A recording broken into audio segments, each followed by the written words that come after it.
My husband has threatened me multiple times with divorce when fighting just to take it back days later. This last time I told him I was done. I think it's the right decision to end our marriage, but now I feel guilt. Any advice?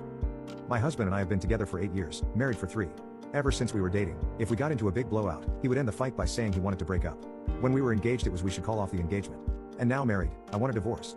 Every time though, days later he would take it back and say he didn't mean it. And that he just says it to get me to hear him. I have told him what my boundaries are, that if he threatens me with ending the relationship again, that I'm out. Of course, he has said it numerous times since. This time was different.